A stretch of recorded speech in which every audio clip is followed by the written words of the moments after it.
Hello viewers, நம்ம இப்போ என்ன ரெசிபி பார்க்க போகிறோம்னா பாலக்கில் பிரியாணி பண்ண போகிறோங்க. பாலக்கு கீரையில் பாலக் பன்னீர், பாலக் பரோட்டா, பாலக்கு கிரேவி, பாலக் பன்னீர் இந்த மாதிரி பண்ணுறதுலையே பாலக்கில் பிரியாணி பாலக்கே சேம் அதே மாதிரி அரைச்சி தான் பண்ணலாம்.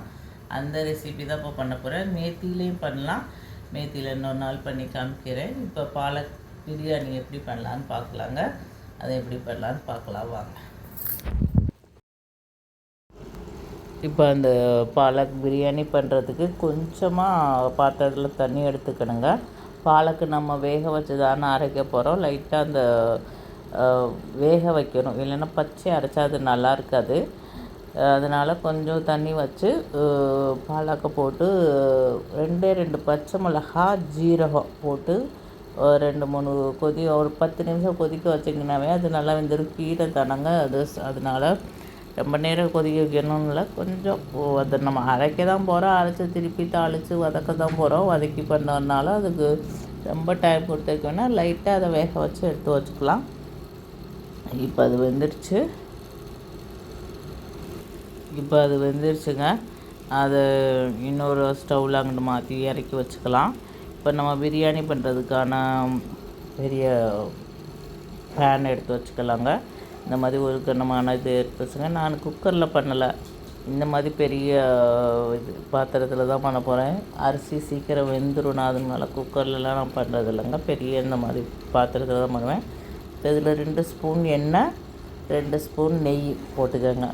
அப்புறம் எப்பயும் நம்ம மசாலாவுக்கு தேவையான பட்டை, கிராம்பு, சோம்பு, கிராம்பு, பிரியாணிக்கு போடுவோம்லங்க, என்னென்ன போடணுமோ எல்லாத்தையும் போட்டுட்டு வெங்காயம், தக்காளி, இஞ்சி பூண்டு பேஸ்ட்டு, பச்சை மிளகாய் இதையும் போட்டு நல்லா தாளிச்சிட்டு நம்ம பாலக்கு அதுக்குள்ளே வேக வச்சது ஆறிடும். அந்த தக்காளி பேஸ்ட்டு போட்டுக்கோங்க. வெங்காயம் பேஸ்ட்டு, தக்காளி பேஸ்ட்டு, 2 பச்சை மிளகாய், பிரியாணி மசாலா எல்லாம் போட்டு வச்சு பிரியாணிக்கான அந்த பட்டை, கிராம்பு. இது பாலக்கீரை வெந்துருச்சு. பாலக்கீரை இந்த மாதிரி அது மிக்ஸி ஜாரில் போட்டு திருப்பி அரைச்சிக்கணுங்க. நல்லா நம்ம சட்னிலாம் அரைப்போம்லாம் அந்த மாதிரி. அதுலேயும் 2 பச்சை மிளகாய் போட்டுருக்கோம். பச்சை மிளகாய் போட்டு உரப்பு நல்லா சாப்பிட்டிங்கன்னா போட்டு அரைச்சிக்கோங்க, இல்லைன்னா சும்மா பாலக்கை மட்டும் அரைச்சிக்கோங்க. அவ்வளோதான். இது பாலக்கையும் போட்டு அரைச்சிட்டு அதையும் போட்டுவிட்டு தாளிச்சிக்கணுங்க. நல்லா அதை போட்டு தாளிச்சிட்டு எண்ணெய் கொஞ்சம் மிதந்து வரட்டும். அப்புறம் இதில் கொஞ்சம் தயிர் போட்டுக்கணுங்க. பிரியாணினா தயிர் நம்ம எப்போயும் சேர்ப்போம்ல, அந்த மாதிரி தயிர் சேர்த்துக்கலாம். இதில் பன்னீர் சேர்க்கணுன்னா லாஸ்ட்டில் சேர்க்கணும்.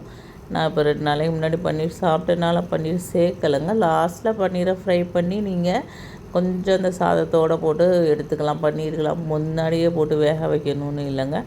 அப்புறம் நம்ம பிரியாணிக்கு எப்பயும் தேவையான மிளகாய் பொடி, மல்லிப்பொடி 1 ஸ்பூன், மிளகாப்பொடி 1 ஸ்பூன், மல்லிப்பொடி 2 ஸ்பூன், நம்ம நார்மல் எப்பயும் போடுற சக்தி மசாலா, பிரியாணி மசாலா 1 ஸ்பூன் போட்டுட்டு உப்பு போட்டுட்டு பாலக்கீரையும் போட்டு நம்ம ஏற்கனவே அரைச்சி அதை நம்ம நல்லா மிக்ஸ் பண்ணிட்டோம்.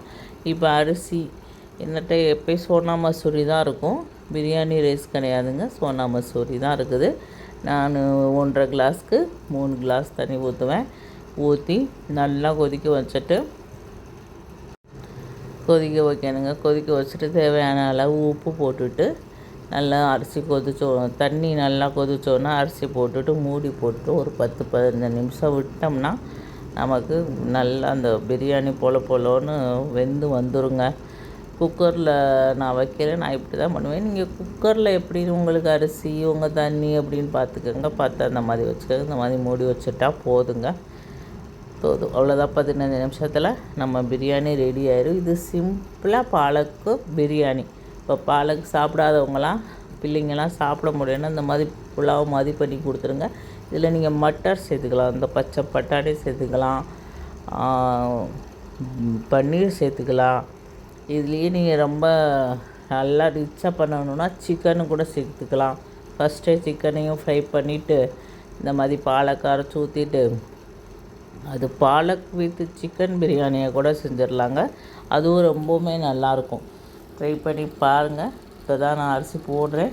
போட்டு ஒரு 10-15 நிமிஷத்தில் பிரியாணி ரெடி ஆயிடும்.